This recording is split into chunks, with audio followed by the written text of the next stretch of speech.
it's almost too pretty to be inside. Amen. Looks like the Lord is sending us one more good warm spell here for the next 3 days, and I understand the bottom's going to fall out come Saturday morning. Amen. So let's enjoy it. This is the September 30th work session, Board of Commissioners of Franklin County. And we'll start off calling this to order. And I want to ask Commissioner Strickland if he will lead us in a word of prayer, and then we'll say the pledge. Please stand. Let us pray. Our most gracious Heavenly Father, we thank you for this day. We thank you for the many blessings that you bestowed upon us. We thank you for everything that you've given us. Look after us, guide us, and protect us, and help us in our work session to see things in long range for this county, that we and all may be doing things best for thee and the citizens of this county. In Jesus' name we pray. Amen. Amen. I pledge allegiance to the flag of the United States of America and to the republic for which it stands, one nation, under God, indivisible, with liberty and justice for all.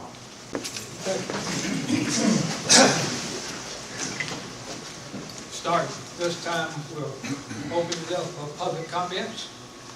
I'm sure we have some public here that would like to comment. Well, we'll move right into our agenda then. Item 1 here, we have what's known as the short-term work program that we do it every 5 years. And let's let our manager, Mr. John Phillips, explain that to us. Yes, sir. Thank you, Mr. Chairman. It is time to update our Franklin County Joint Comprehensive Plan. As you know, that happens every 5 years. It's changed somewhat in that really all that we're required to do at this point is to update our short-term work program. To me, one of the biggest benefits of having items listed there is it does help us when we apply for grants, both federal and state grants.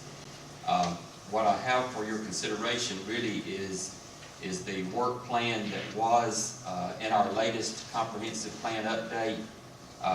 If you will notice, we've updated some dates for most of these projects. There are 2 that I added, being the jail expansion and also a project to do improvements to our radio communication system. What I'd ask for is your consideration at our Monday regular meeting. I would ask for your approval for a plan. This plan that's before you certainly is available for modification. And then also we have the opportunity to modify the plan really anytime during the next 5 years. But I'd like for you to take a look at the projects that are listed there. If there are any additions or deletions or anything that you'd like to modify, I would certainly be glad to do that. Well, the public site, do they have a copy of the 5-year plan? If not, would you like to just briefly mention what's on it?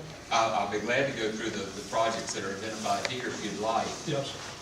Basically, we have the continued expansion of the countywide water system, which has been an ongoing project, as you know, for several years. The development of a wastewater treatment plant to serve the I-85 corridor. As you know, on that project, we received funding through USDA. Also included in the plan was the expansion of the planning department to include inspections and enforcement of zoning regulations. Locate and purchase property for recreation centers through the Parks and Recreation. Continuation of transportation improvement projects for roads and bridges. Promote the use of conservation development design in rural areas and encourage higher development in or around the cities. Again, that would be through our planning and land use. Continue the development of a firefighter training center, which, as you know, has begun. Construct a government office building on county property near this facility, near the Justice Center. Replace obsolete firefighting equipment. Expand and upgrade industrial parks. And again, the 2 that I'm proposing that we add would be the jail expansion and improvements to the radio communication system for the county. And again, it helps us when we apply for grants. It helps us if this board has adopted the plan and it's a part of this work program. So, in essence, to make sure that makes it easier for us to apply for grants to achieve these objectives, we have to have this in place. And worthy to be noticed that we can, is flexible, we can change. Yes, sir, it's not any kind of binding agreement as far as the project's taking place. It's just simply a part of the comprehensive plan. Commissioners, y'all have any thoughts? You have from now for Monday to, we can make some adjustments.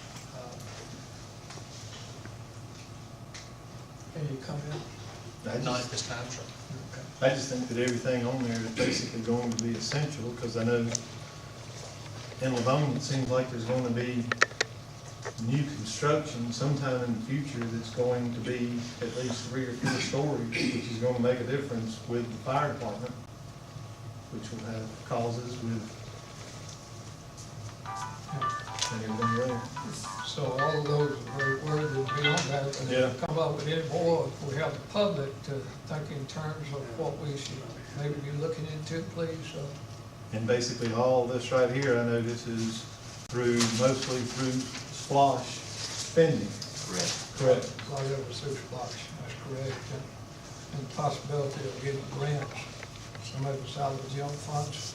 I would just say one thing is if it could be looked at or added as far as we're looking at expansion of the countywide water system. I was wondering if that might be where I know where the city of Royston is expanding over into Bull Springs with the natural gas, that if that could be looked at as possible. Certainly, that could be a project that could be added, definitely. Okay. That's a good thought. We've been talking with Royston, natural gas, and expanding of natural gas throughout the county. And we need to keep that alive and look at it possibility. If it's possible, put it on SPLOST. And I've had more senior citizens probably ask me that question, or just practically as many as the poultry producers. Of course, the poultry producers like to have it, but we have a lot of senior citizens that's on Okay. fixed income. They can reduce the heating bill in half if it's like the natural gas over propane or electric. And one point that I will add, since you brought that up, Commissioner Strickland, is that each of the 5 municipalities also are part of this plan, so they will have their individual projects for the cities within the county. No.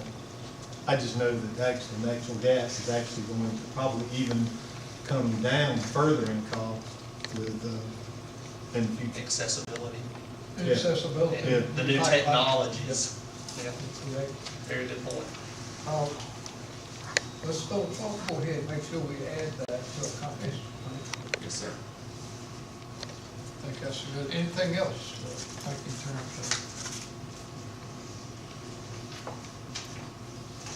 All right, moving on to the next item here is C, is the handbook, and I'm going to call on Lady Evans. We've been working on the handbook now for some time, because the old handbook, I call it the old handbook, it's been in existence for, I don't even know how long, but quite a long time. And the new one that's been put together, let me just let you talk, and then we can add to it. Okay, we've been working on it since last year. Working on it last year. I've seen that to the as well as constitutional officers. I've had some feedback, and John and I both have worked on making sure that it was specific to our county, making sure that it, worked for our employees. And so that's where we are with this. We've made the changes, as they were recommended. And with the Georgia Mountain Regional Commission, you're going through them to make sure that all types of everything has been updated with it, if I'm not correct. They did the initial updates, and then we took the handbook, sent it out to our department heads, constitutional officers. John and I both went through it, Deborah went through it, and we made sure that it was, what followed our policies. Yes, we was going to address this issue last month because we thought we had it in place, but there was a few people said that they hadn't studied it close enough. So, we hopefully made sure that they had the opportunity to look at it and so forth. Any comment? No, we're pretty good. Okay, Commissioners, be ready to move forward with our handbook, update taking place at our official Monday meeting. What action will you be asking for at our meeting? Will you be asking for adoption, or is it still a work in progress? As far as I'm concerned, it's ready to be adopted. Okay. Yeah, I mean, I'm ready, I just didn't know if there were still any outstanding comments that needed to be addressed. yes, I think we, to that point, if anybody has any input, please do it before Monday, because we need to upgrade, making sure it's with all the state laws and criteria and so forth, and we've had professionals to make sure that we're in the guidelines. So be ready to act upon the new health insurance.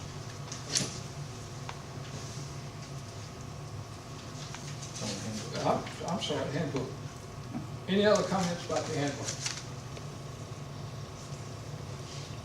All right, the next thing is talk about the Commissioner Health Insurance. We've delayed this item so we can look at it and get feedback from the public and look at it from different angles and so forth.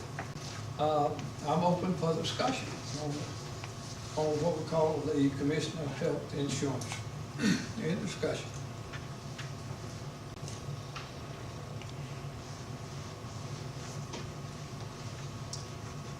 Well, keep getting input, and then, commissioners, you'll be in a position to voice your opinion, and hopefully all 5 commissioners will be ready to deal with the Commissioner Health Insurance come Monday.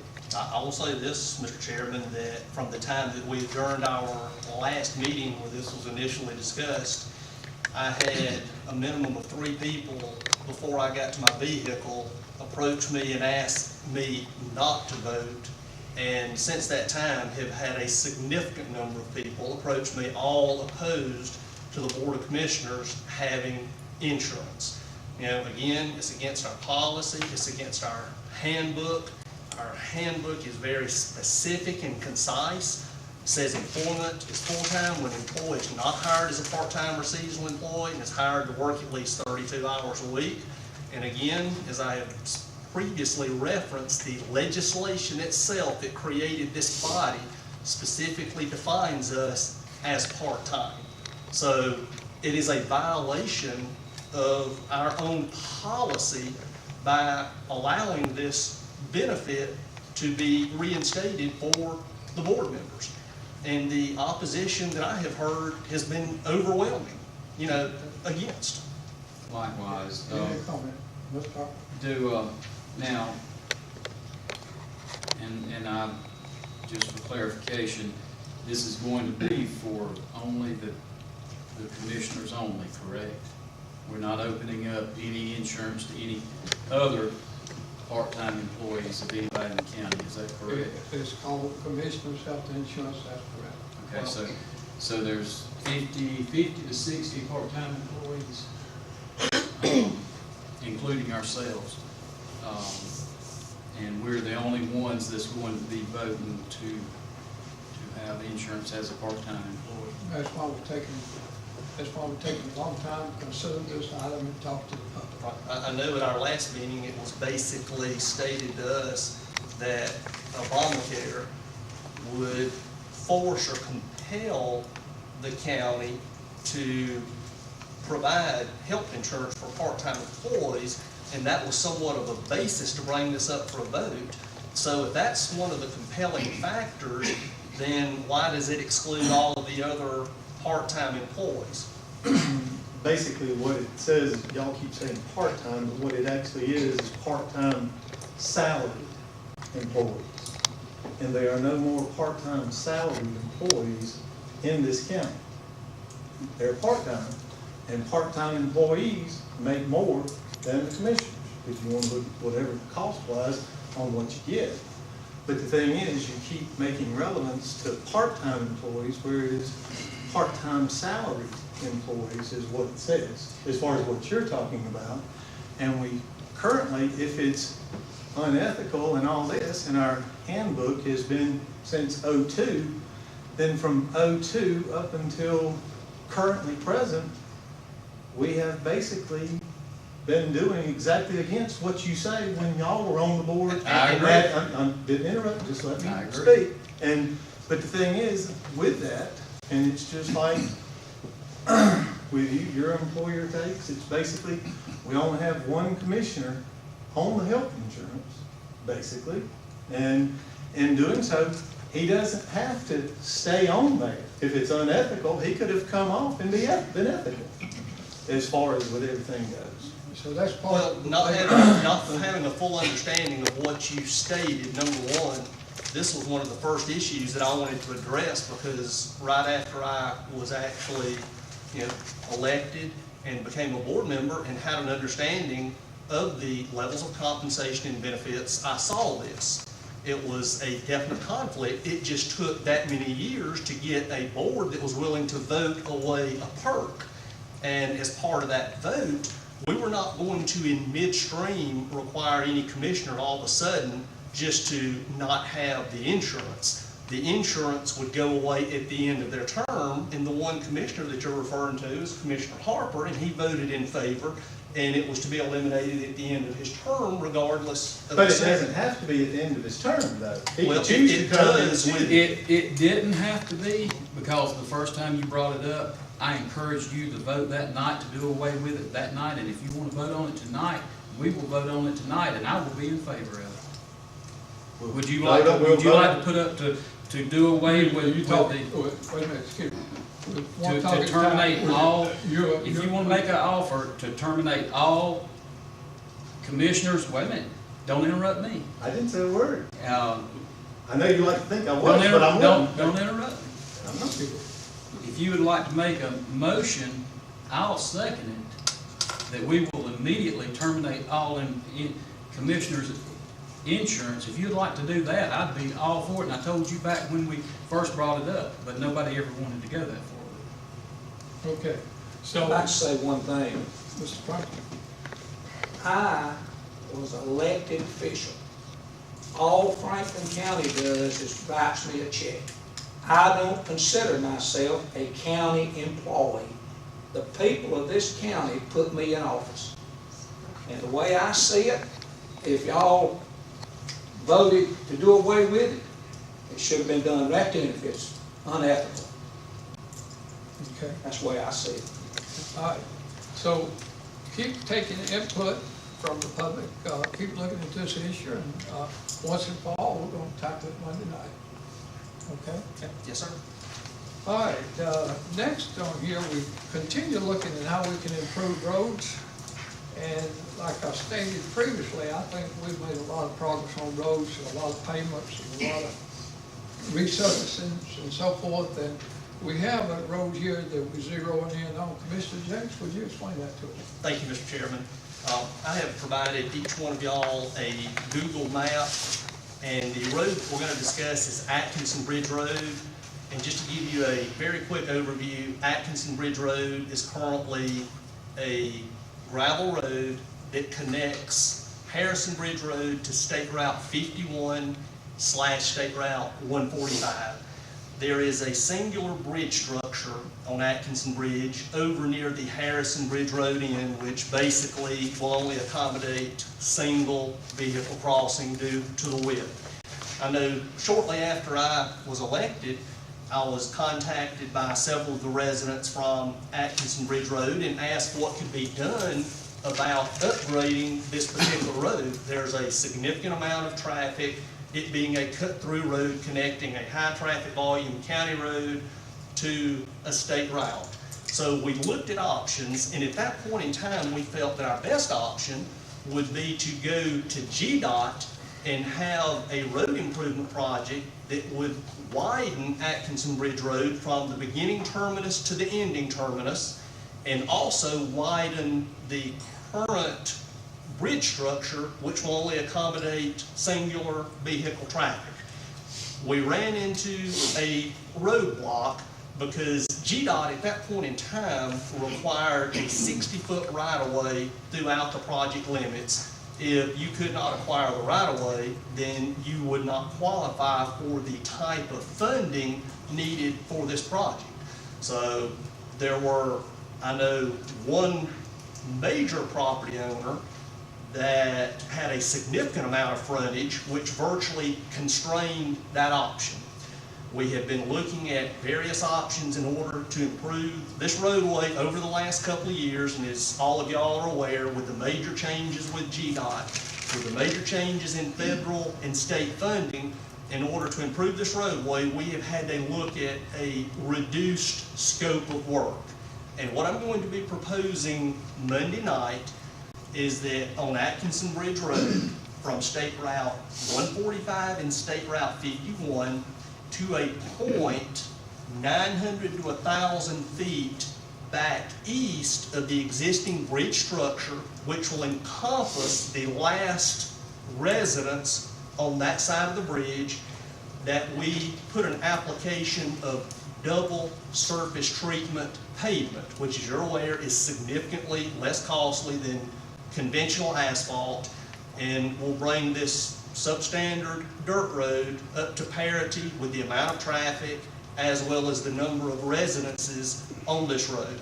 You know, historically, Atkinson Bridge Road is one of the roads that has required more maintenance, more placement of gravel than a lot of others in the county due to the grade, due to the truck traffic, and due to just the sheer volume of traffic that navigates and utilizes not only for access to residences, but as a connector roadway. Paving this will also not only eliminate the continuous and repetitive maintenance required, it will enhance the safety, and we have had drainage problems also in the past. As a matter of fact, within the last couple of months, I know John had to schedule a joint exercise with GDOT because of water coming off of Atkinson Bridge Road, transitioning, going across 51 and 145, transitioning down the current ditch structure onto private property. So that is another one of those things that could be corrected by utilizing the double surface treatment on this section of roadway. Now, the one aspect that we need to evaluate further, and we do have several of the residents here tonight, while the road primarily will accommodate two-way traffic once paved, if we pave the existing roadway surface. What I would like to do, because you're going to probably have increased traffic volumes and you are going to have increased vehicle speeds if this section of roadway gets paved with the surface treatment application. I would like to see either the contract include a slight amount of widening and shifting of the ditches back, where at a minimum we had preferably 18 to 20 foot of actual pavement, which would then accommodate a center line. As we previously had discussed, the right-of-way on the roadway, all but one parcel, was available. And it is my understanding, and I would ask for concurrence from some of the residents that I've been in contact with, for the operation that we're talking about now, which would be minimally invasive, because the current right-of-way is ditch to ditch on Atkinson Bridge from the bridge back to 51 and 145. The residents from that point to the ending point at the bridge would be willing to give a small amount of right-of-way to accommodate the widening of the road to 18 to 20 feet, with a small shoulder and a ditch section to properly conduct the water. Am I correct in making that statement? Correct. Okay. So, and I will state that, you know, any moving forward with this project would be contingent on getting the appropriate easements necessary to widen the road out, which minimal it is, it still needs to be at minimum 18 foot in order to accommodate traversing two-way traffic. John, I know that you have also taken a look at this. You know, we're looking at approximately 5,860 linear feet. As we stated, the ending terminus would be about 900 foot east of the bridge that would accommodate all the residents on that side of the bridge and allow adequate transition from the end of the proposed paved section to the point where you transition back down to single vehicle traffic crossing over the bridge. And again, another aspect would be the dependency on SPOS funding specifically allocated for roads. I'm gonna ask staff to evaluate that.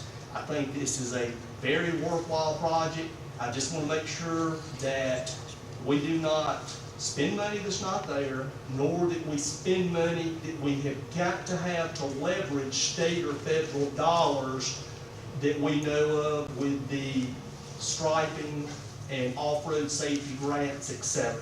But, you know, I would ask that you evaluate that at our meeting Monday, and I will be asking for a vote that we basically move forward with paving via double surface treatment of Atkinson Bridge Road from 51 and 145 to a point 900 feet east of the bridge.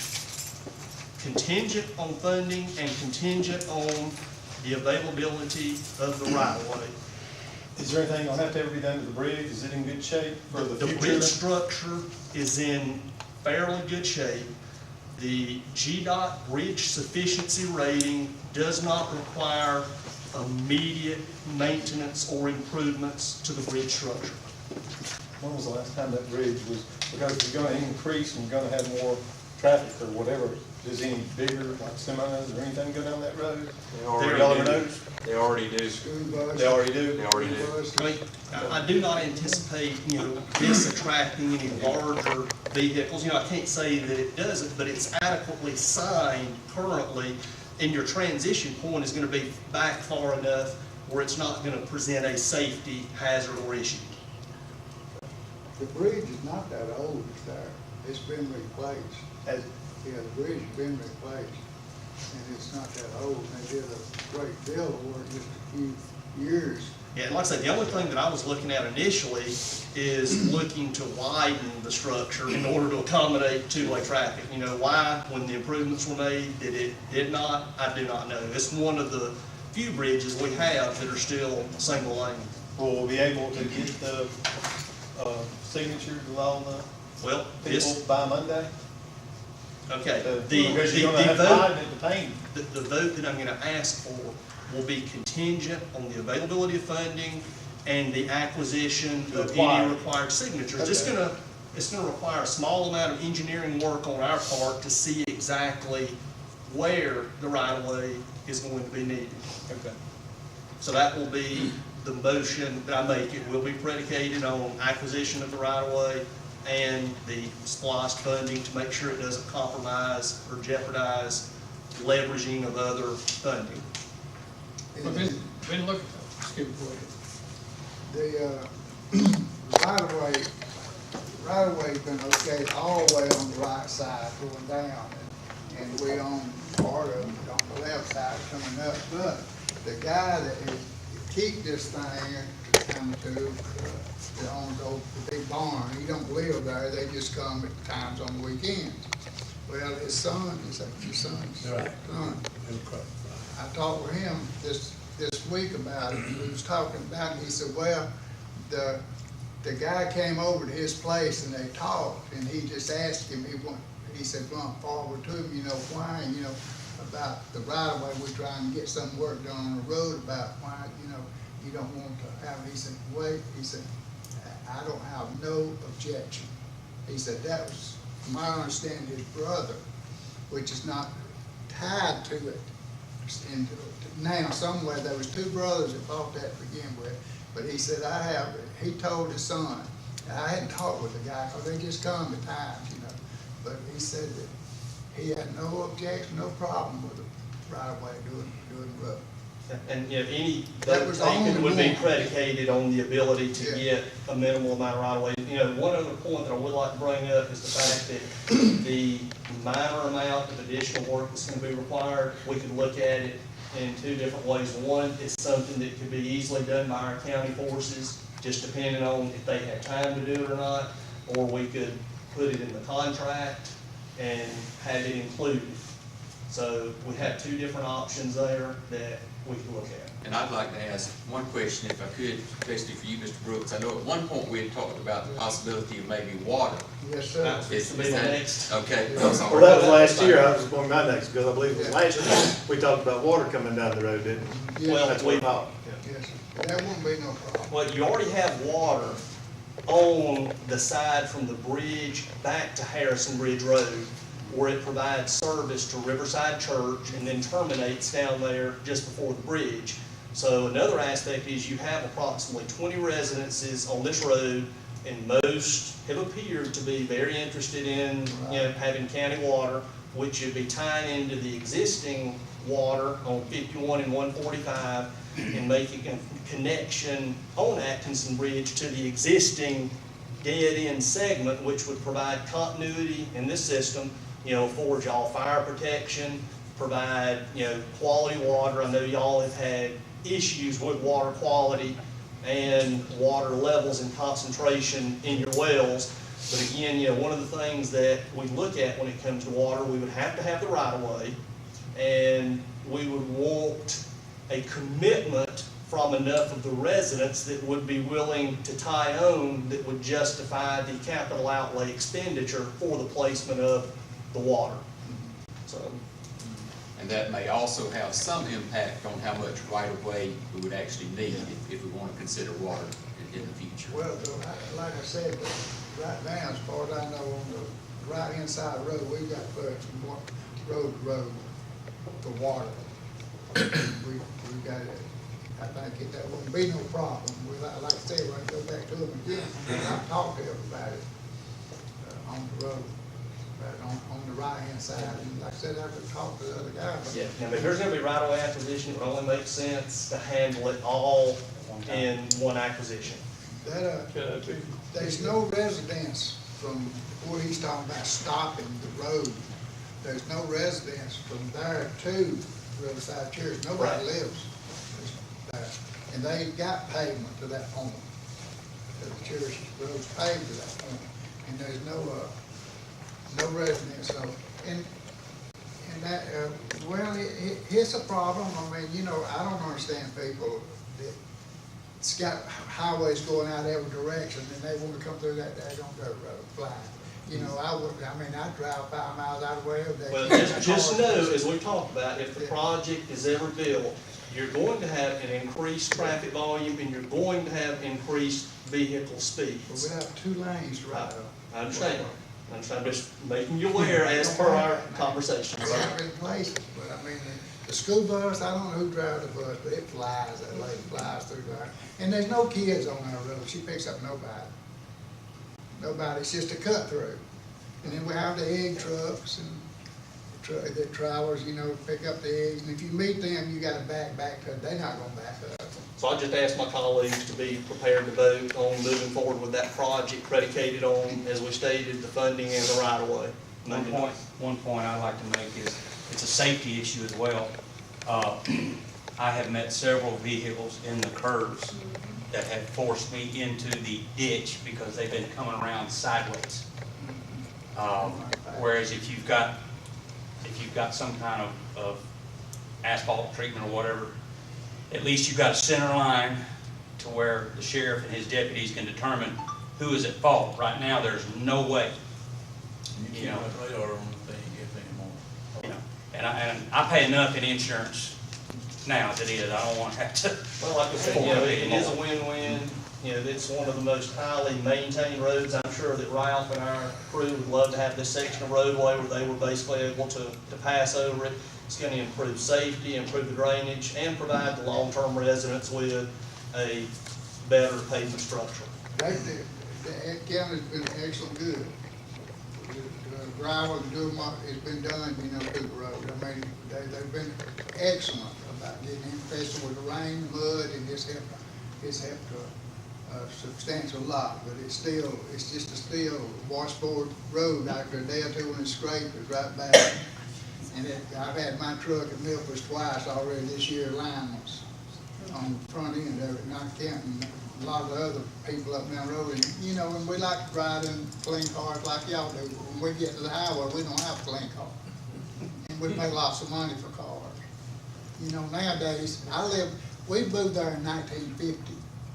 And we've been there I haven't been there. I lived in Atlanta 52 years and had a business in Atlanta. But I had a place here, I paid taxes. You can look back on the record, I paid taxes on houses here all my life almost. And I bought automobile tags here. all my life. Yeah, so my work, now, when I come back home, you know, come back to stay, and it's home to me, and, you know, it's different now than it was 1950. Yeah, much different. Much different. I think Jimmy Carter was a dirt road in 1950. Yeah, but you know what Jimmy's mama said about that? He said, Billy said, Mama, why don't I stay down here at this old service station and work? And Jimmy get to be up and be president. She said, you know Jimmy ain't got no sense running a service station. Okay, let's move on. I know we've been talking about this project before, and we saw it come low key, but it's certainly a good project, a through road that, like you said, they're going to cut through there to save miles, no matter what it is. We take this project on, we make the road more safer for the traffic, and try to do it up right with water and pavement. Road that we need to be ready for. All of this would hinge on several factors, and I won't repeat what Commissioner Jake said, but it will be a good start point. Any other comments about this project? Are you also considering running the natural gas through there if it's approved? Well, that's why we want to keep the natural gas flowing. You know, If this goes through, you, that would be an excellent through spot to bring natural gas through there. Working with Royston, City of Royston Natural Gas, they're trying hard to expand their company, so to speak, and it's a public company. It's not belonging to a private entity. Therefore, I understand it can receive splash funds. Of course, it would have to be negotiable how we're going to use the tax dollars and where we're going to put those gas lines. But I foresee natural gas expanding throughout the county, just like the commissioners and others have been working to expand the water throughout the county. I think it's beginning to start now. I wished it started 10 years ago, but I think it's up and go. Just for clarification, the City of Royston is the gas service provider, and it is within their legal service delivery area. yes. That's correct. Would it require more right of way, or would it be all the same? The amount of right of way that would be acquired for the placement of the water We'll take care of it. would be adequate and sufficient to place the gas. Any other comments about this project, Atkinson Bridge Road? Let's move to Benton Drive, and we do adopt different roads with the landowners on each side to give right of way from ditch to ditch. Mr. James, tell us what you got there. Okay, thank you, Mr. Chairman. I have received a call from Mr. Rodney Hill. Mr. Hill is a resident of Benton Drive, which is located off of Highway 17, just back south of Cannon. And if you'll look at the Google map that I provided, it'll show Benton Drive, which is just south of Minish Road. The road is approximately 810 linear feet. In pulling the tax assessor's website, there are 9 adjacent parcels to Benton Road. Benton Road is currently a private road, and looking back historically, has never been maintained by the county, but has been maintained by the residents. And the request from the residents, given the recent change in our road policy, they are requesting maintenance of Benton Road from ditch to ditch, from State Route 17 to the existing ending terminus of the roadway. If the map is not clear, I will show you this from the actual tax map. And I advised Mr. Hill that I would bring his request before the board. I did explain to him that before any action could be taken, the residents needed to know and understand that any vote that we take approving this type of maintenance will require a signature and easement from every adjacent property owner that bounds Benton. We've certainly been able to take on additional roads simply because they are taxpaying citizens. And a lot of these private roads, they're willing to give up the roads and let's make it a public road.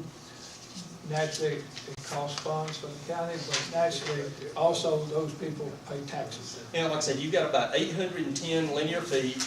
The road is it is wide enough to accommodate two-way traffic. Another contingency that I would state before we would consider this is, number one, it would only require minimal maintenance. The road's actually in pretty good shape, just a small amount of gravel and blading, but we would need a designated easement cul-de-sac turnaround point at the end of the existing roadway in order to accommodate our equipment and vehicles. Is there any way that we could work with the city of Cannon, since it's so close to the city limits of Cannon, that with Cannon getting a new motor grader, that they could actually work that, just like, say, what happens up on Foxy Lane, where we got to go in Stevens County and did something like that? I'm sure we could approach them. I know that the resident, being in such close proximity to the city, has already petitioned that the city work it, and the city advised them that it was in the county, and the county would ultimately be responsible if any maintenance were provided. Yeah, I mean, I understand what you're saying. And then what else, and just thinking outside the box, as far as if they were to be, say, maybe annexed into the city, like Livonia annexed in several things as far as. Well, and I understand that, but we're basing our discussion today on the current scenario with it being inside the county. I mean, yeah, that would be a city matter or city issue. That's what I'm saying, if we could work with the municipality, I think they work together. Good. Yeah. So basically, what we would be doing is like we've done in the past. If we approve to give them permission to go ahead and start the process, and we do our part, making sure that we get the easements and this type of thing. Yes, sir. And once that's taken care of, then it would come back to the commissioner for approval. If that is, well, the approval would be granted, predicated on acquisition of all the appropriate easements. That's correct. I don't think that it would need to come back before the board. It would just be the pleasure of the board Monday night or at such time we deem appropriate to vote. Just like we did, what was it, Benfield Lane? Yes, sir. Dunlop, wasn't it? Same thing we're doing. Right. Okay. Sounds good. Any other discussion about Benton Drive? Let's move to proposed purchase and order. I'll call on our county manager, John Phillips, to explain the ordinance that we are looking at. Yes, sir. Thank you, Mr. Chairman. As you know, we have talked quite some time about developing a policy as far as purchase orders for purchases made by the county. What you have before you is actually a policy that was actually developed by ACCG and working with another county government. It's simply been changed from that government to Franklin County.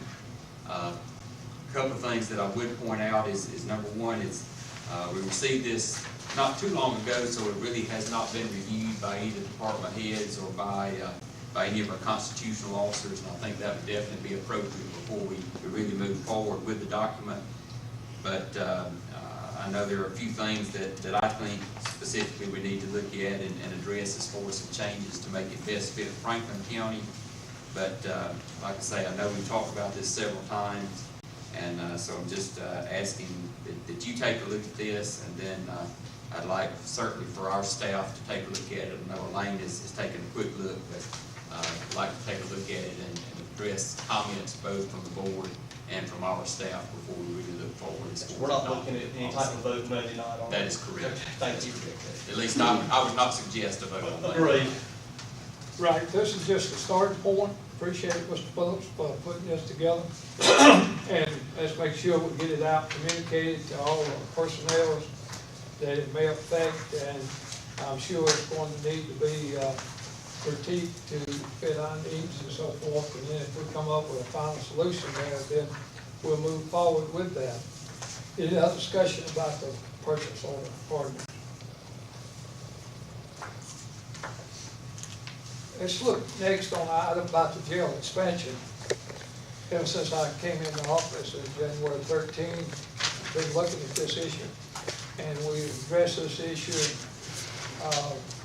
pretty regular basis and so forth. I think we all agree that we need to move forward and take care of our own prisoners. I don't think that's a question mark. I think the question is how we're going to fund it, how we're going to finance it, and how we're going to make sure that we do it in a very effective way, so it does not put the county in a financial bind, but also taking care of needs that we need to take care of. Any discussion about the jail comments?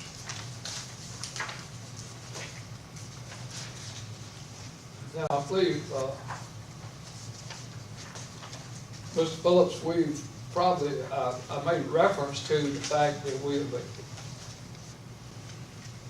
actually addressed this issue, looked at it several ways, and you did a overview of some of the things. Do you have that with you tonight? I do, yes, sir, Mr. Chairman.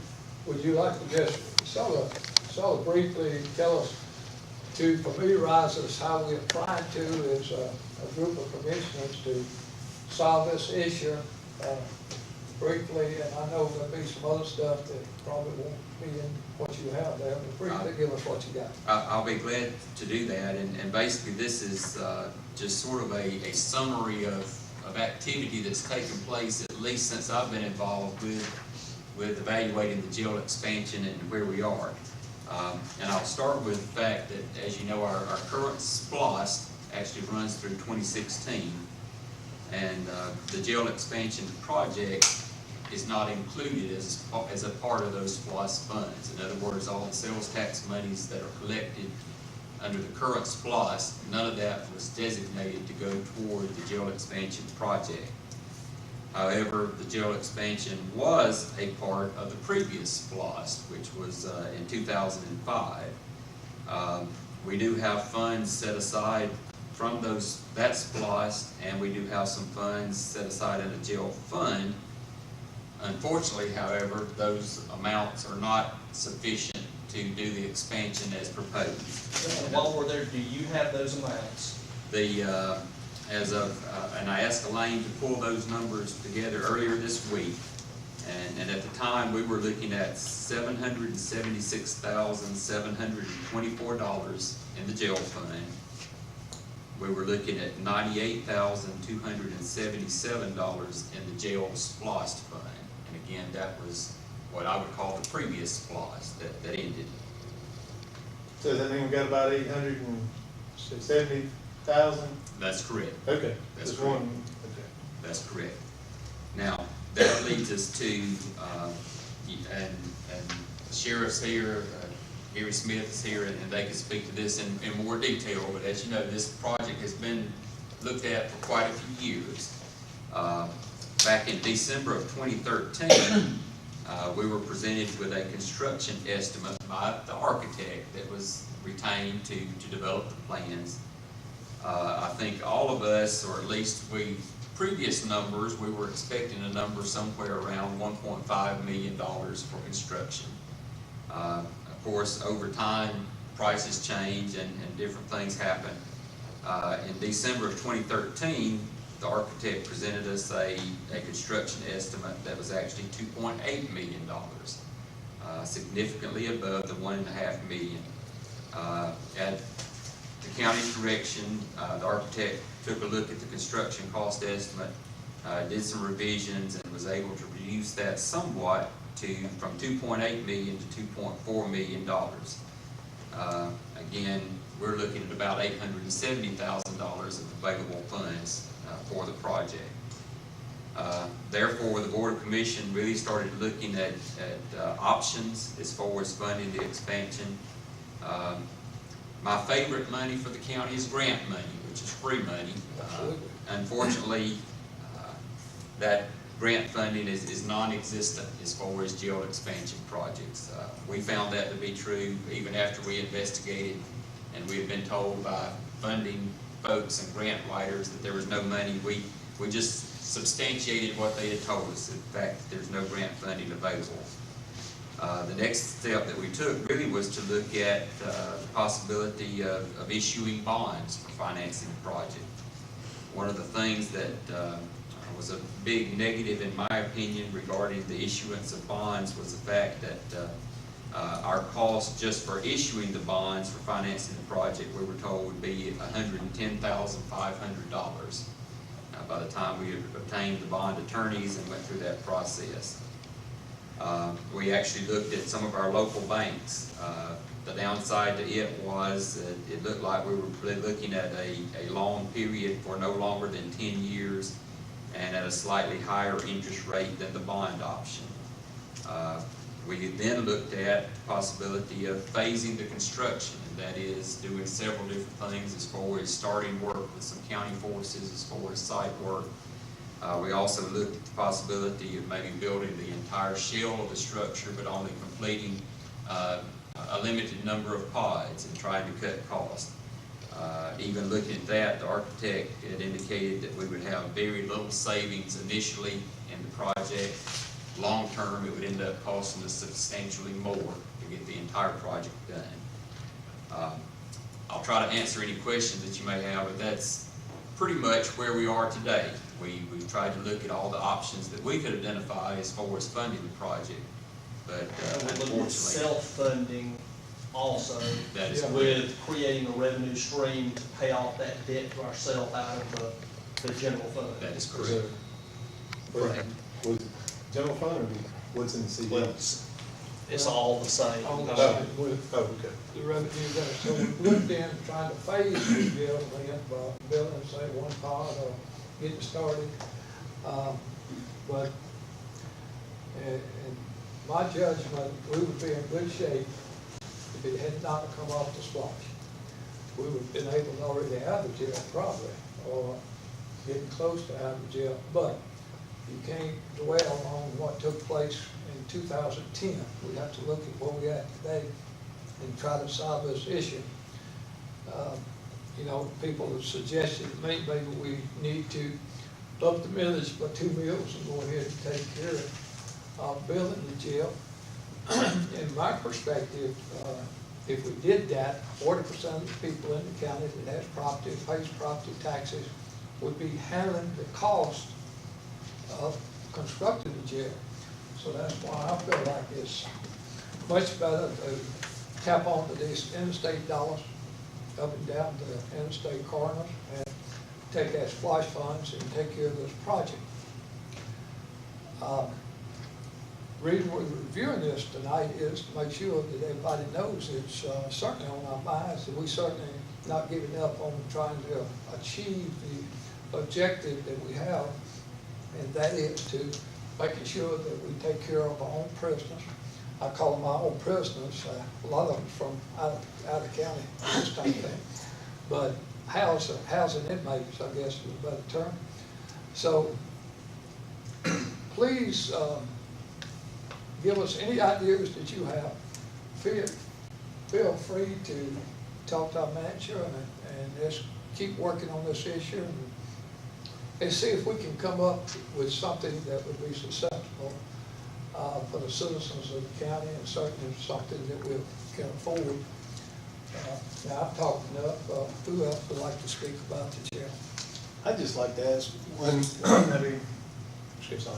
I'm sorry, I didn't mean to interrupt. Oh, I just I- have one question about the jail and knowing what the cost of the construction, and I haven't read the construction bid or anything, but in reading some reports about the jails and looking at the staffing ratio, how much of that number is considered as far as continuing ongoing cost to man the jail for additional things? And what about the technology? And reading a lot of it, a lot of the security gets beefed up through technology. Are we looking at investing in the technology in the jail, and is that number included? I just don't think that number is. My fear is we construct it and then all of a sudden go, oh, you know what? We'd be better off to spend another $400,000 on better technology, and then we're left with a brand new jail and insufficient. And what we were told was this would include the most innovative state-of-the-art technology with the design and all of the other features that should minimize the levels of staffing that's required. Well, staffing was not involved. No, not staffing, just. Understand, but, you know, That was in considered. saying that, there are two aspects. There's construction costs, and then there is the levels of staffing that are gonna be required, and the numbers that we've seen thus far at a absolute minimum is gonna be $200,000 per year at a minimum. which wasn't included. No, that is in no way That's I'm just all saying, included. just asking your question. Yeah, That I was mean, that's not a point included. to consider So for that's a next year, continuing so cost too. you increase the the budget. taxes to build the jail, which I'm not opposed to building the jail, just the timing of it, the funding of it, but also, and keep in mind of that funding, you gotta look at the total cost to determine the return on investment. Is there really more cost involved? And I can imagine technology being a huge The cost. 2.4 million that we have given as far as the construction included the security, included everything as far as the construction, ready for the jail actually to operate. And ongoing maintenance and Now, it did monitoring. not include the maintenance as staffing. far as the staffing, Utilities. what I would call operation and maintenance.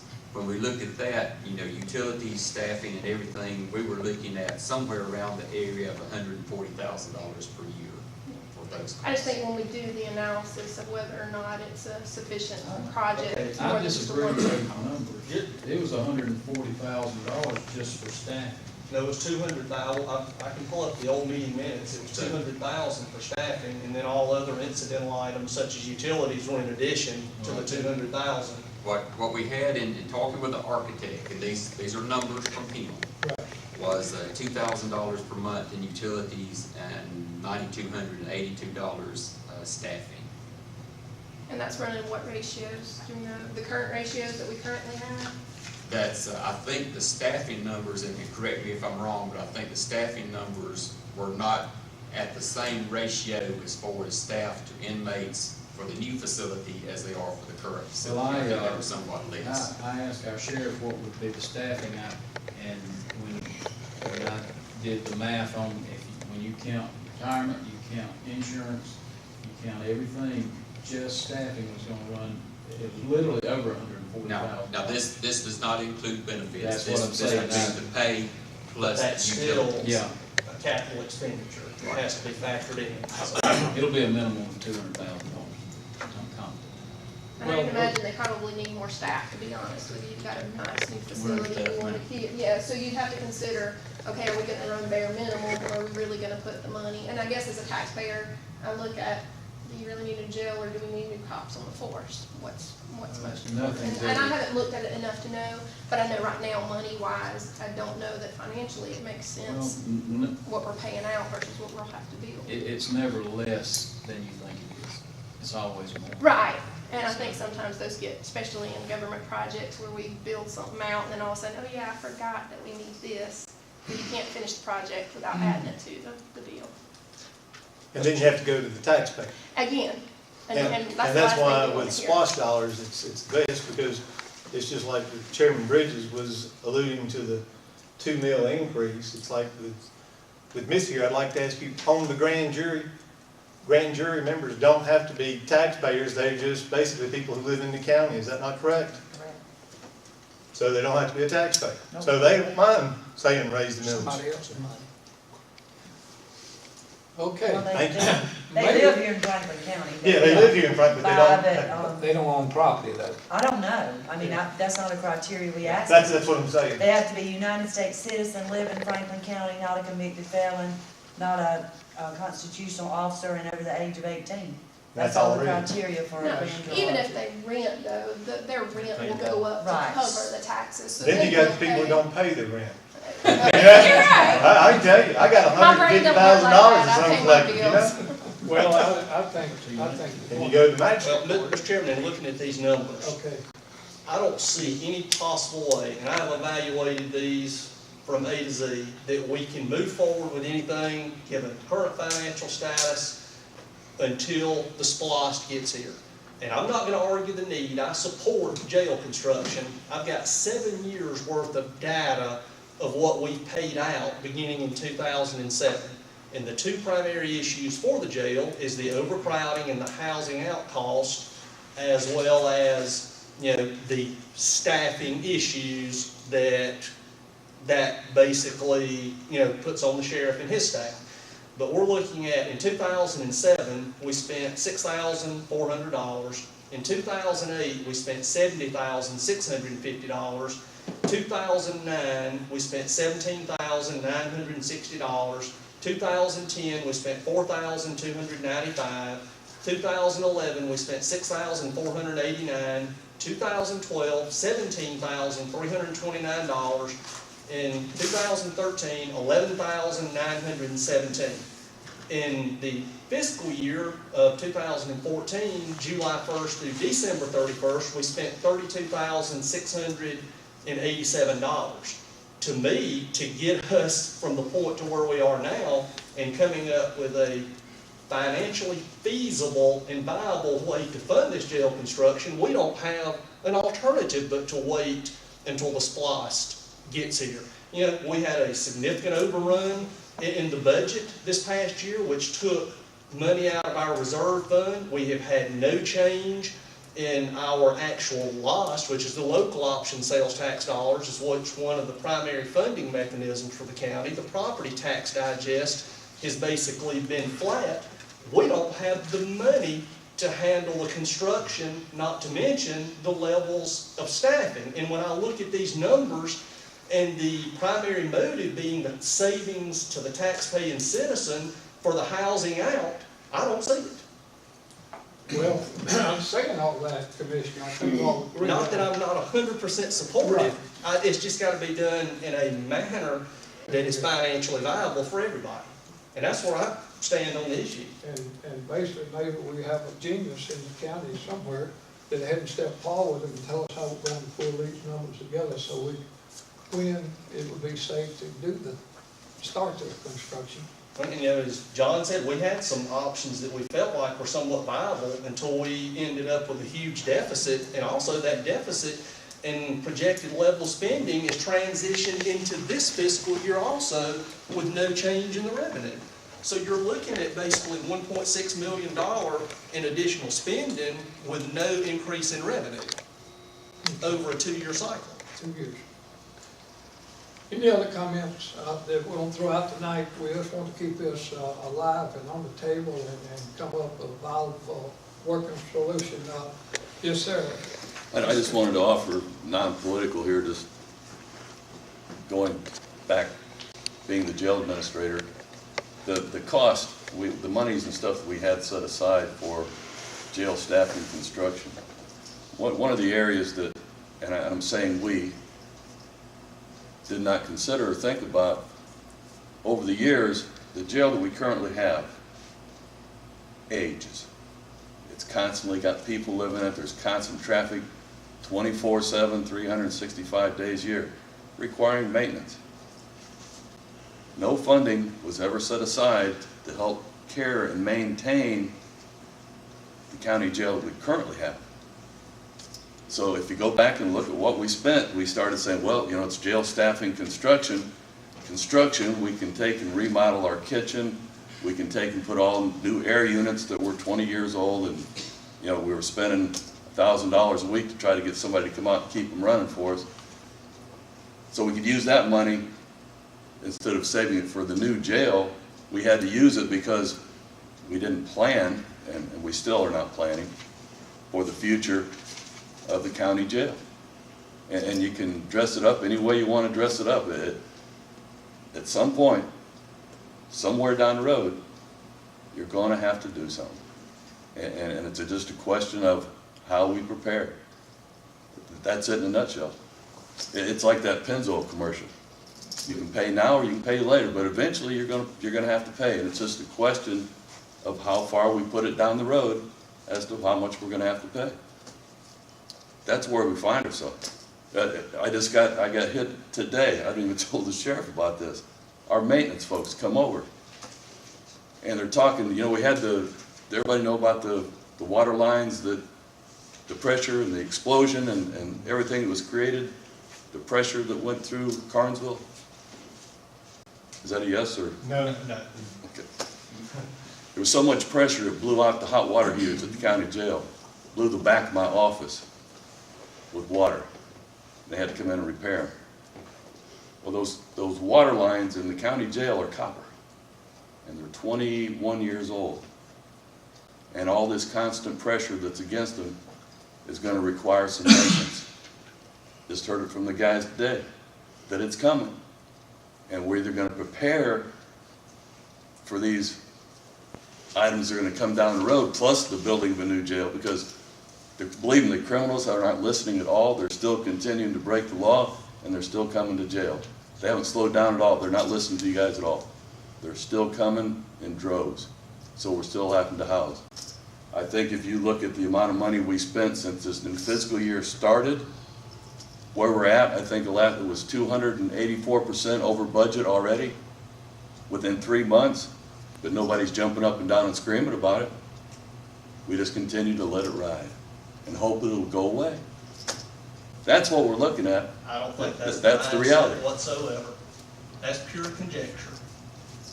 I'm just saying. And well, when we look at your budget, you know, when you're talking about the specific needs at the jail, if the jail's a priority, why do we go out here and construct a brand new investigator's office with the cost approaching $90,000? If the jail is a priority, why do we have other expenditures? And I could go down the list, but I won't, because I don't try to prioritize y'all's work. But if it is truly the top priority of the maintenance and the jail expansion, let's look at other expenditures and where other money's gone. Let's And I do think- this.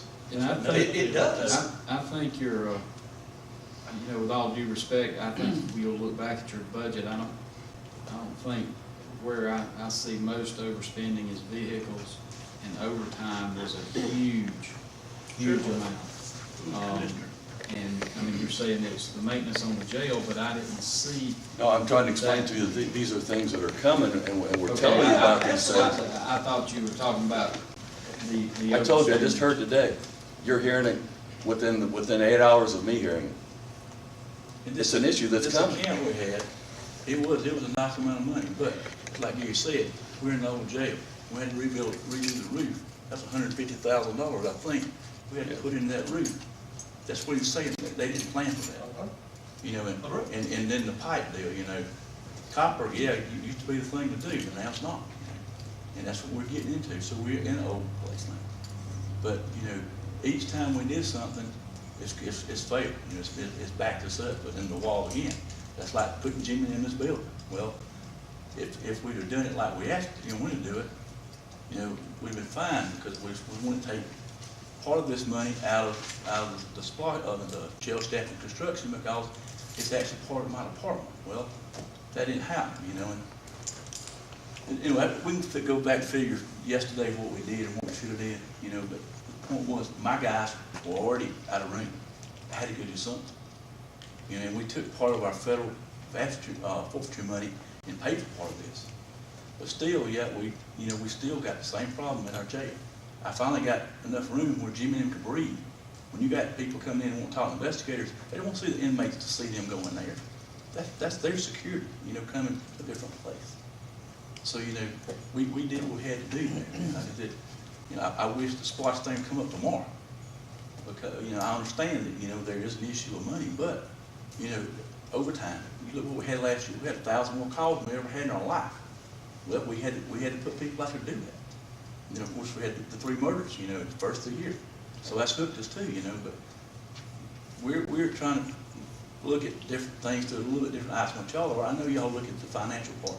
I'm looking at the safety part for these citizens of our county and people come through it. You know, and it's a juggling act. And we're trying to do everything we can. You know, Thanks, Sheriff. I think we don't need to dwell on when mistakes was made, and you are correct, planning is the key. We had it on the splash. I'm still wondering what happened when it rolled over in 2010. Splash 2 should have been a piece of the pie for the jail. If that would have happened, we wouldn't be having this discussion. well, I tell you, what part of it was over here in that hospital.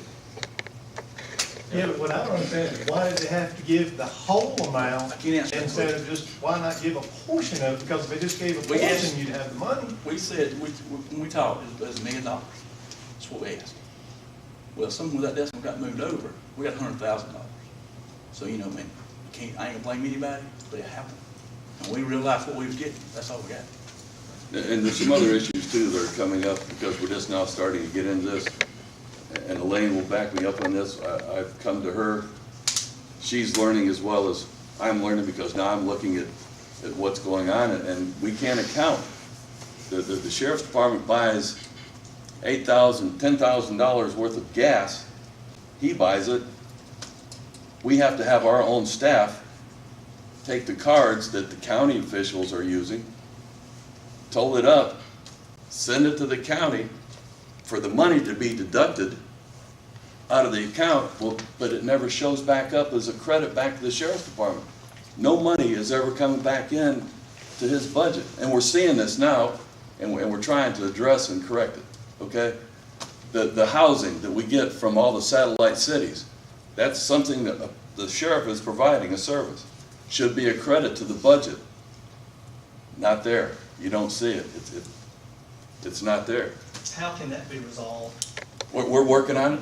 We're definitely working on it together, not pointing fingers, working on it together. With the cities, how can that aspect be resolved? It needs to be put in a line item as a credit back to the sheriff's department for housing prisoners. That's like any grant we've always got. We pay out, but when the grant money comes in, they don't show back up in the Okay, I budget. understand about the mechanism. I'm saying that, are we There's an being issue. paid by the cities for the housing? Yes. Oh, yeah. Okay, We send in, the checks come to the sheriff's department. Gotcha. And we turn around and forward them up to the commissioner's office. But there's never been a line item set aside to say, okay, this is gonna be a credit.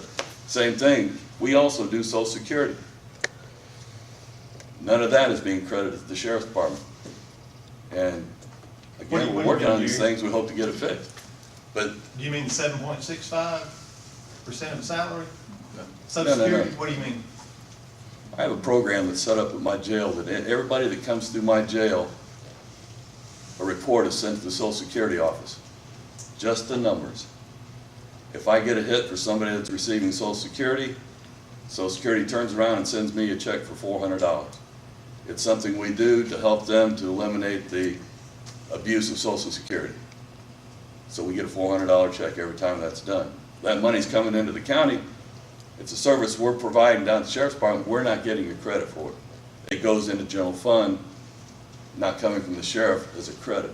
There's things like that that are going on, that it's going into general fund versus being a credit back coming from the sheriff's department.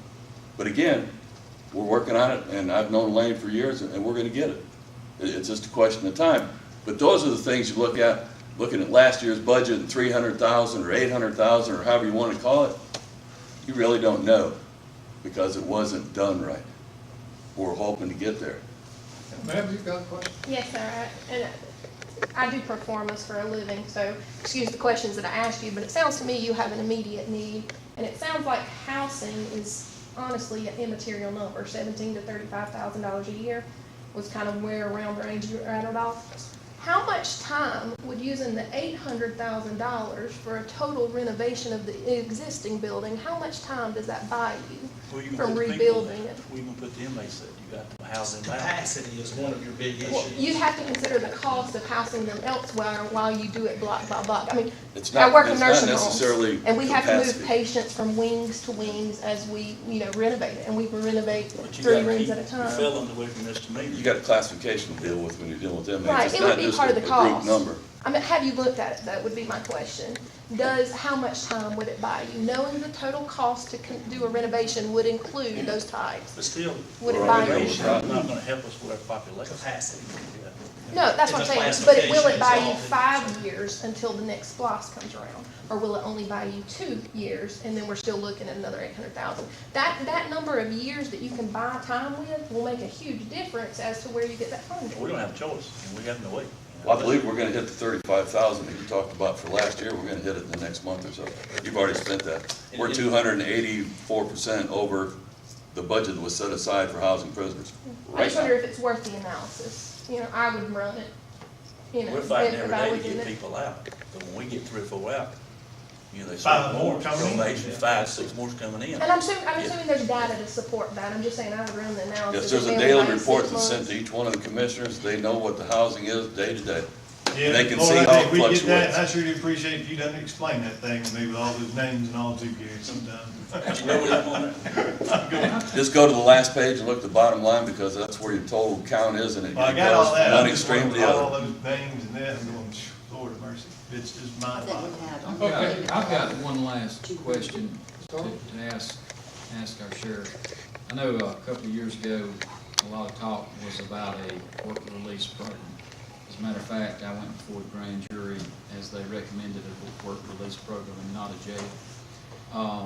In the paper last week, it was stated that it was for a jail/work release program. Is this going to be a work release program? Because I know. When I came to you first, that's what I came and asked for, was a work release center, where people could come to work, come to jail at night, paid an hour wage, for whatever, 1 hour they made that day, and they'd go back to work. And y'all said, well, what if the commie don't stay up and they don't have a job? Well, if they don't have a job, they ain't coming there. They have to have a job, and the judge has to order them there. And we had 3 counties wanting to help us do that. But then y'all wanted, it got brought up about the pod and all this stuff. Well, then we looked at all that too, so y'all didn't want to do the work release. And I see what you're talking about. Well, I don't want to interrupt you, but I've recently found out, I believe, that ACCG doesn't recommend the county do a work release program because of liability problems. Is that's just hearsay? I'm not aware of the liability because Work release, as far as work release, all you're doing is giving them a place to spend the night and a meal in the morning, and they leave and go to work, and then they come back. Yeah, but you have to, and I talked to Stevie about it, you're gonna have to staff it 24 hours a day, because what if they're sick? What if they're, or unless you got third shift jobs and different things like that. So I was just wanting kind of to get you on record, this is not going to be a work release program. We've actually done work release in the current jail that we have. It takes a judge to place the order in effect, and we have to be willing to maneuver and manipulate to be able to do it. Yeah. It's all about how you operate. Right. Can we do it? Yes, we can. I've got one more question, just to ask. I mean, looking at all these different aspects, how long do you think that if we built 2 pods, and I'm not talking about build the whole exterior structure, I'm talking about build the exterior structure that would accommodate the 2 24-bed pods? can't do them there. We've got only one room, one spot for a pod. That's where the basketball record yard is at, because that's the way it's constructed. And I don't see you having to put 2 pods in there. Okay, I'm saying you would put it in the same alignment that you would put 4, but you would basically just cut it in half. With additional structure. That's what you're saying? It was a singular structure with 4 pods Okay. in the The new- walkway. I'm saying yeah. if you built 2 Separate pods, structure. I mean, basically your construction cost is gonna be approximately half. That would give you That would probably get us by right now. And, you know, I don't want to go back and then, 5 years down the road, have to look at expanding again, but it might be an alternative that gets us through, that provides safety for your employees, allows you to have the capacity, eliminates or minimizes the housing out of inmates, allows you to have additional capacity for classifications. I would just ask if we looked at that again, because that's possibly something that could be done. That's feasible. That's right, with the numbers that we're looking at. I'm just asking if that's something that is feasible. Like I said, I don't want to end up coming back 5 years down the road and somebody else have to worry about it, but that might be the option that we have to go with now. It would do us for 5 years probably, because the females are the number one thing right now. We're having so many. And that would get us away from Jackson County, put them in there, but still, you're looking within 5 years, the way the probation and all this stuff is going forward. My God.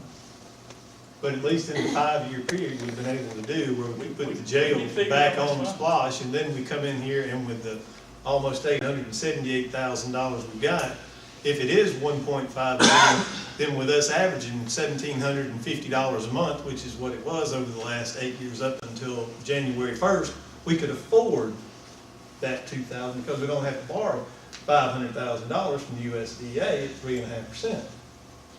And one concern that I have is, a lot of the talk is being predicated on the splosh, and I myself had brought that up as being a viable alternative.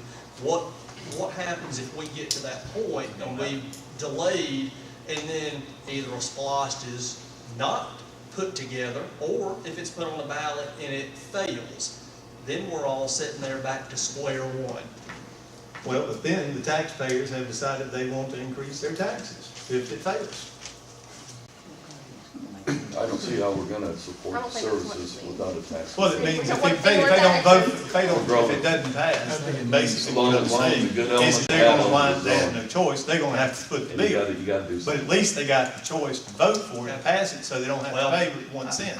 I would ask you to basically convey that to the citizenry, because the citizens that I've talked to are not in favor of a tax increase. They want government to do like they've had to do in their personal business, like they've had to do in their personal lives, and cut back and make tough decisions. Yeah, I understand, I'm a taxpayer, I understand what it means. But if I wanna have the protection and the services that are being provided by Franklin County, I'm willing to pay an increase, if that's what's But there are required. many that are not, and they won't, and, yeah, I'm just stating, some of the feedback that I've got, they want us to make tough decisions as far as, where does that fall in the list of priorities? Like, like I said, the business that I've worked for has had to make major cutbacks. All of us have had to make cutbacks in our personal lives and otherwise. I understand, but if you look at what's coming from Atlanta this way, it's not a question will, it's a question of when.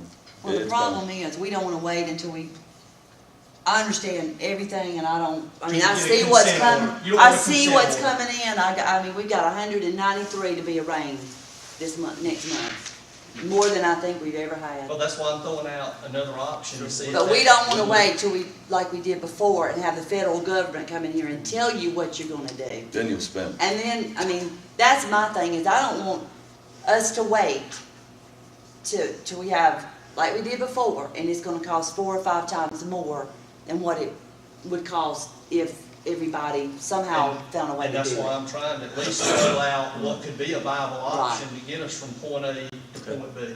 I Well, mean, we discussed that option.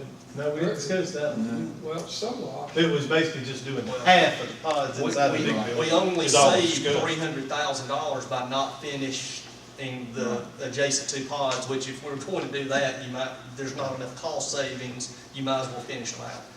But, I just think with the numbers I see, I think that we ought to look at that more And then closely. We need to do something.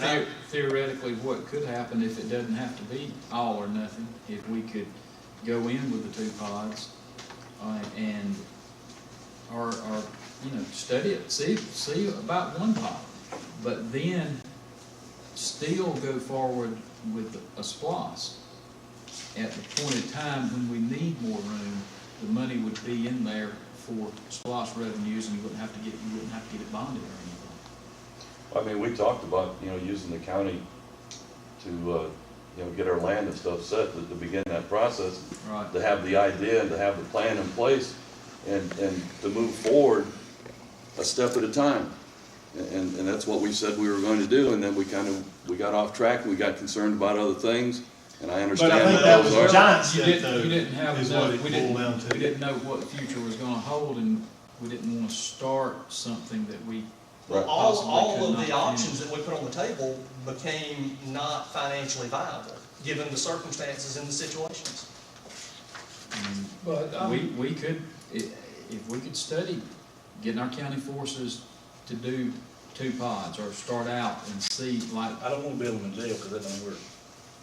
sorry. The county doesn't need to build them in jail. We're talking about leveling the ground. Yeah, I'm talking about just do the prep. What'd you say, Steve? I don't wanna build them in jail. No, I think it's basically, we've come up with Well, I'm maybe talking about $1.5 million. Doing the prep work, and like we talked about for 2 pods, and get an estimate, it is close to half the price, I think that That's- could be done. And then go ahead and put for future building Where you could be at on home. the SPOS. And then if it lasts 10 years, that'd be great, but whenever we do, we'll have the SPOS money in there for additional. I just believe that if we've got our heads together and we work together towards the goal, that it can be done. But if we, go in different directions and this, that, and the other, it's not gonna work. We gotta work together. We gotta have a plan. And Well, I put a compromise plan on the table. Yeah. Might not be the best plan, but it's a viable plan. I understand. I've been around it. In Orlando, we had another one, it's called the Butler Building, housed over 200 inmates. And it was dangerous. But we used it for a while until we get our other buildings done, and then we emptied it out. There's, you know, sacrifices you have to make, but you got to start. We could bring Joe Arpaio in and have him kind of help us set up. Cost you $3 million a year in attorney fees just to get him. Well, basically, I think that all designed to reach our government. And it's just a matter of us putting it together so we can do it in a more efficient manner and making sure we're all proud of it when it's completed. And I'm personally in favor of us to go ahead and spending the money that we have from that first splash towards that objective. And if I understand it correctly, 2016, which is not long away, if the voters approve a piece of the pie of the splash, I think we could possibility to keep it going, so to speak. Yeah. You got one of the best guys sitting right over there that's just waiting for direction. I believe John knows exactly what needs to be done. Well, I Sure got a lot does. of confidence in our manager, and he's certainly doing a good job in the direction he's going. So let's keep striving to get it done. But I go on record personally, I don't think a fourth of the people, 40% of the people shouldn't have to pay the cost of the jail. I think it should be on the splash, and we've accumulated some funds from the past splash, and it's calculating how many people outside the county would be dropping pennies into that splash, and I think we can get it done. I like that proposal you just mentioned to us, is that we've looked at building a portion of it. And what other discussion we need to have about the jail before we dismiss tonight? I just think if we do, basically looking at about 1.4, 1.5 million, it's going to be doable with what Jeff just said. Yeah, and, you know. Because we're not original- gonna pay no more than $2,500 a month in a payment for what we need to come up with it. Well, our original estimate was no more than 1.5, and we were ready and on board at the time. But And if this right here gets us half of what we need, Well, also in his cost, they had grading and a lot of other incidental items that we can do. And by reducing the size and scope, there was a large contingency set up in the estimate, which would at least be reduced theoretically in half, which is going to put that within definite striking range of being a viable alternative. And then we can look at the fact of the savings of the housing out and the other aspects that you. We're doing $13,000, $14,000 a month in housing out right now. yeah, but over the last 8 years, you've averaged $1,750. But we can't look at that. I know, but what you have to look at is an average, and all I'm saying is if we do this in the Well, future, we're we'll looking at it have as it. far as moving forward, that being a savings, looking at Exactly. putting If all you the take that finances money together. and But look at what you I can think save, we can get some numbers. That's right, together. and that's what I'm saying, we can Cut make costs. that with a note payment. cut that cost. I think if we could get some numbers together and see what we can build for, best I get, if we had to borrow $500,000 from what we've got, so you're looking at $1.4 million to see what we can build for that and looking in the future and adding on to that. I think that would be, the best for everybody, including our taxpayers. Can I ask Stevie, How long would it take them to build it? I'll take 18 months? Like, really? Oh, no. But the ground, the ground's the first thing you gotta do. And folks, one thing that we saw when we first started talking about it is a building permit Yes, for this thing, and the price was unreal. Was it 10, 12,000? It was, I can't 16. remember It was 10 or 12 or 16,000. for a building permit. from Franklin. The counties, you know, I said, there's no way. I think we can get, I think we can both. Know somebody, Yeah. Well, would a motion be in order Monday night, or consensus or concurrence from the board to direct our county manager to move forward in that direction? But I would, also ask for basically if the sheriff's department would be open and receptive and entertain that scenario. We need a room, that's what we gotta have. So, I mean, I mean, we can't predict the future, but we can tell you that the forecast is, there's a lot more people coming. It just This seems like might we're, bridge the gap. Well, if we can go $1.4 million, I would be ready, because I mean, the $500,000 loan shouldn't be a problem, should it? No, Well, there's actually this same scenario. We have some current CDs that are drawing less than 1% interest. We could actually borrow from money from ourselves, establish a line item and pay that back, and that would save the differential We in had the brought that up insurance. before, but I think some of them wasn't willing to do that. Well, and Well, I don't think the way it was brought up before was you was wanting to use the money, because if you come in here and if you're getting a half point on a CD and they're gonna loan you money back at 1.5 points, then basically all you're doing is paying yourself. Well, I have a question to ask, Mr. Phillips, you know, could you have the figures together so we can make a good decision? And that's a short notice for you. Well, that is short notice, Mr. Chairman, We and, need for a month to say. well, I think one of the keys is going to be what we can do as far as construction cost, and I don't think that we would have those numbers by Monday, because I think it's all gonna hinge on, can we do 2 pods for that amount of money? I think what we can do is start to look at some of the things that we do know, but I feel like right now we're really gonna need some input from the architect as to is this doable as far as 2 pods or 1 pod? What could we do for that, for the amount of money that we're looking at? And I don't know that we could have that by Monday.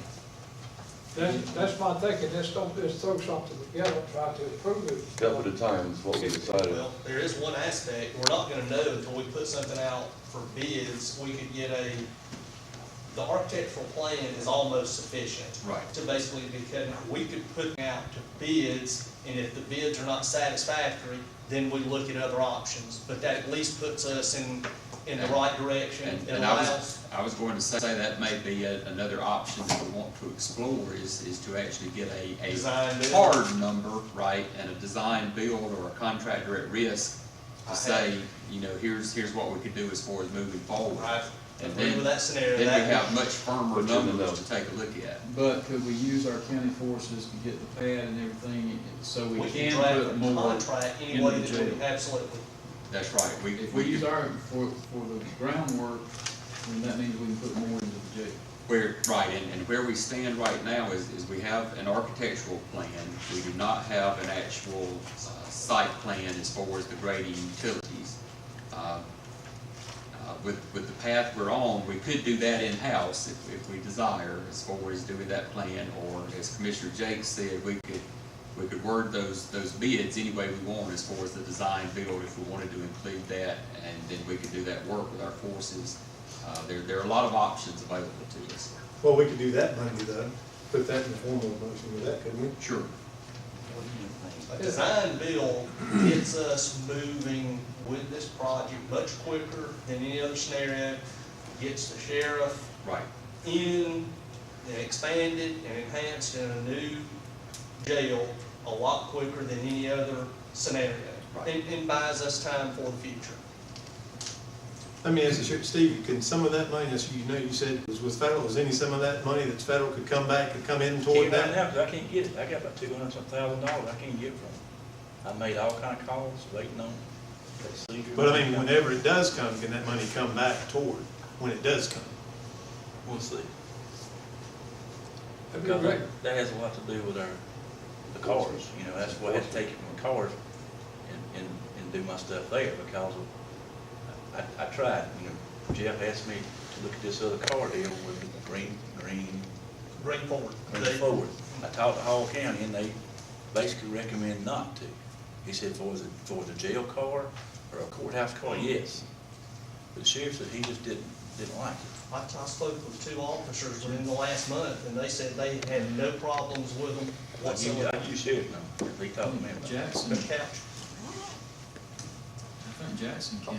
White County uses them, Hall County, and you know, like I said, I understand that would be something for serving warrants, transport of prisoner, just an option to save money. Okay, appreciate your discussion tonight, and we'll put together something to move in the right direction, keep the direction going for Monday night, and then I don't think we can have efficient information to make a final vote to move forward. We have to just get something Thank you, Richard. Any other discussion? Please stand adjourned.